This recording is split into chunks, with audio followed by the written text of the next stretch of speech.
Energy is becoming a growing concern, and these days we are seeing new laws coming into play as well. So we are here with Murray-Leach, CEO of the Energy Efficiency Council, to help us understand a little bit more and better how things are going to change.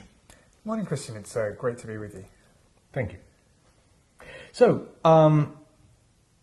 energy market. You said that there are a few things that we should know, we should learn about the energy market, how things have been until now and how things could possibly change.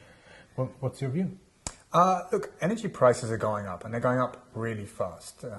The Australian Industry Group says that they estimate that energy prices could double between 2008 and 2015. So that's a really, really rapid increase in energy prices. Now, there's a number of reasons for this happening.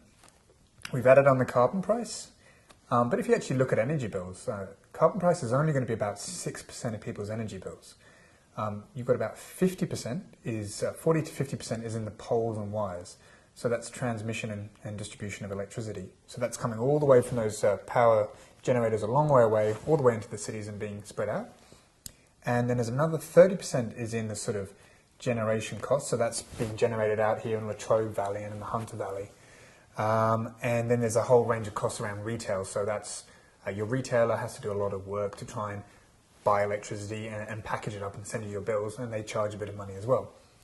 Now, a lot of people are really worried about the carbon price, and that is something to be aware of and the impact that it's going to have on your bills.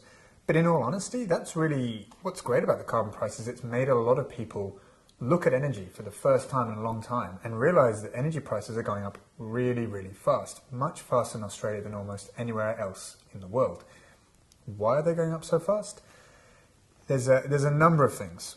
Firstly, the way that the energy market works is we generated a long way from the cities in these big coal stations, because that was the cheapest way to do it in the 1950s. You have a big coal station, you burn the coal, you lose about 70% of that energy as heat. It gets transmitted down the poles and wires to the cities, and you use it in a house. And if you use it in a standard light bulb, say in your office or at home, you lose about another 95% of the energy. So you lose 70% here, you lose another 10% as it goes through here, and then you lose 95% of what's left as you use it in a light bulb. So really we're getting about 2% of the value out of the coal turning into light. That's not a very good system. Now, what that means is as fuel prices goes up, we pay a lot more. But more to the point, we're having to build a huge amount of poles and wires just for those really, really hot days in the year when everybody wants to switch on. Because we've got this centralized network, we have to deal with the capacity that everybody wants to use it on that one day. So what can people do to deal with rising energy prices? Well, the first thing is obviously just to get a lot more efficient. There's so much people can do at home, in businesses. We normally say that with what's happened to energy prices, you can normally get around 30 to 50% energy savings in most businesses. It's really that extreme. A lot of people don't believe that, but our members analyse thousands of sites across Australia, and that's the kind of results we get from the smallest to the biggest.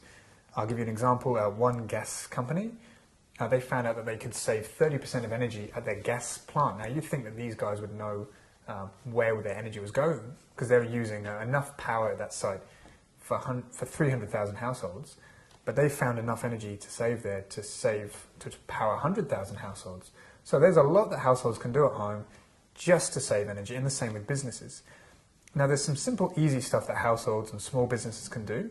But as you become a bigger business, it makes a lot of sense to get an expert involved in the same way that, I don't know about you, I'm always late with my tax returns. I hate doing them. It's a bit complex, but I go to a tax accountant who's done this hundreds of times before, and he can do it really easily. So in the same way, going to an expert is something you can do. So we recommend that people go to our website, which is www.eec.org.au. So that's www.energyefficiencycouncil.org.au. And there's a whole list of suppliers there that you can go to try and get some advice. So that's the first thing. The second thing is understanding, well, why do we have an energy system that wastes so much energy? Why do we waste more than sort of 97% of energy? How about we do things a little bit differently? So if you have energy use on site, on a business or in a house, you take that energy straight away, and if, for example, you burn gas and you create electricity and heat, because you're using the heat that the coal station would normally waste, suddenly you're getting a lot more out of it. So the coal station would waste 70% of the energy. If you have what we call a cogeneration system, a small gas unit that creates electricity and also uses the heat, you get about 80 to 90% out of that gas actually into a useful service. So you can heat your home, you can cool your office building, you can cool your water, you can heat your water. There's a whole bunch of different things you can do with that.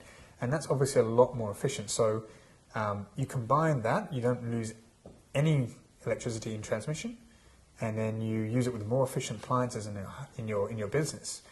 And you're getting 5 times as much out of each unit of energy that you pay for. So if you kind of think about it with this system, where you've got the coal generation, you transmit it, we're all having to pay for all the energy that's wasted down the system. Whereas if you have your own generation on site, and you've got enough demand for heat on your site, what you find is that you can actually get 5 times as much out of that energy. It's impressive. I'm impressed by the fact that 95% of the energy is wasted between the point of generation of the energy and the point of use.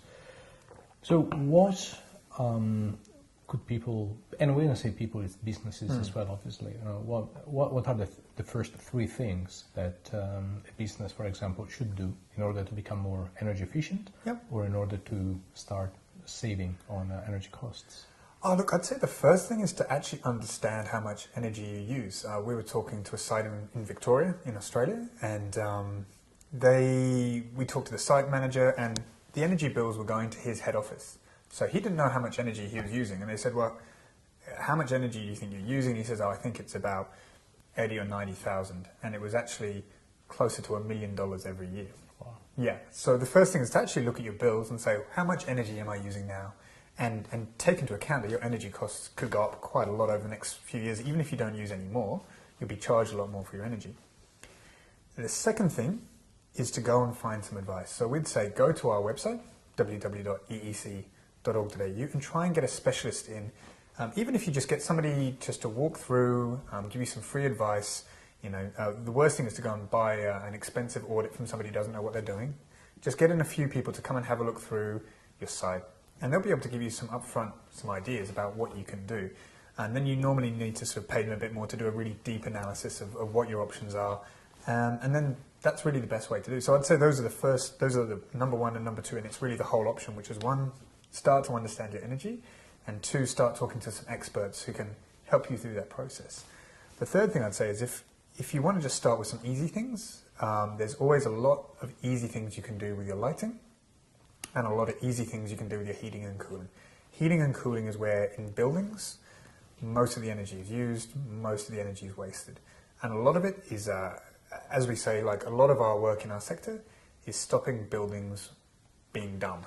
Because a lot of buildings, they were built 30 years ago, and sometimes even they were built 2 years ago, and you have a whole bunch of systems fighting against each other. So the air comes in and it's cooled into the building in order to make it a pleasant working environment, and then it gets heated again before it comes into the room. So I don't know if you've been in one of those offices and one room is really hot, one room is really cold.